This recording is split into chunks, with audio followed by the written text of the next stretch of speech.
इतिहास का वो बदकिस्मत इंसान जिसके साथ हर 6 साल में घटी रहस्यमयी घटनाएं।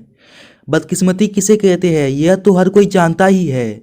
जैसे कई लोग मानते हैं कि वही होता है जो मंजिल खुदा होता है, इसीलिए वह अपने हालात को बदलने की कोई ठोस कदम नहीं उठाते हैं, चाहे उनके साथ कोई नाइंसाफ़ी ही क्यों ना हो या फिर उनके ऊपर भयानक जुल्म ही क्यों ना ढाया जाए। वह इसे बस अपनी बदकिस्मती समझकर हाथ पर हाथ धरे बैठे रहते हैं और कोई प्रयास नहीं करते।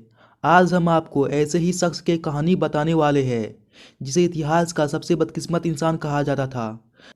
दरअसल इसके पीछे एक बेहद ही रहस्यमयी कहानी है जिसके बारे में जानकर आप हैरान हो जाएंगे। दरअसल इस आदमी का नाम था वाल्टर समरफोर्ड, जो ब्रिटेन का रहने वाला था। वह सेना में अफसर भी था। उसके साथ एक जैसी 3 रहस्यमयी घटना घटी थी जिसकी वजह से उसे बदकिस्मत माना जाने लगा था। और तो और मरने के बाद भी उसके साथ उसी तरह की घटना घटी थी।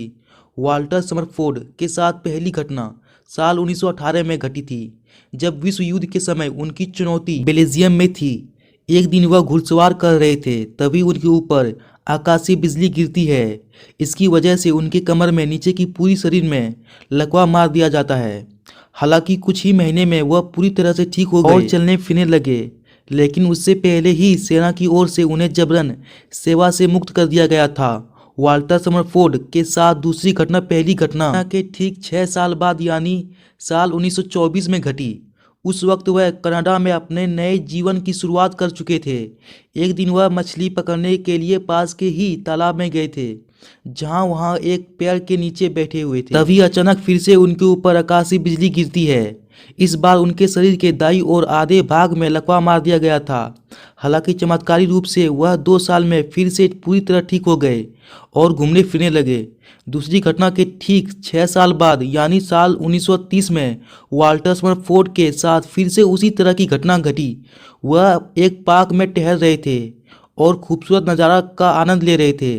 तभी अचानक मौसम खराब हो गया और आसमान में काले बादल छा गए थे। इसी बीच कड़कती हुई आसमानी बिजली उनके ऊपर आ गिरी। हालांकि इसके बावजूद उन्होंने 2 साल तक अपनी ज़िंदगी के साथ संघर्ष किया, लेकिन आखिरकार वह ज़िंदगी की जंग हार गए और 1932 में उनकी मौत हो गई। वाल्टर समरफोर्ड की मौत के बाद उनके परिजनों ने उन्हें कनाडा के वैंकूवर में स्थित माउंटेन व्यू कब्रिस्तान में दफना दिया। इसमें हैरानी की बात तो यह कि आकाशीय बिजली ने उनके मरने के बाद भी उनका पीछा नहीं छोड़ा और साल 1936 में उनकी कब्र के ऊपर एक बार फिर से बिजली गिरी, जिससे उनकी कब्र के ऊपर लगाया गया पत्थर टूट गया। यह घटना भी तीसरी घटना के ठीक 6 साल बाद ही घटी थी। अब हर 6 साल बाद वाल्टर समरफोर्ड के ऊपर आकाशीय बिजली गिरना, ये क्यों गिरती थी, यह आज भी एक रहस्यमयी घटना बनी हुई है। लेकिन जिस तरह से उनके साथ यह घटना घटी, बार बार हुआ, इतिहास के सबसे बदकिस्मत इंसान कहा जाने लगा था उसको।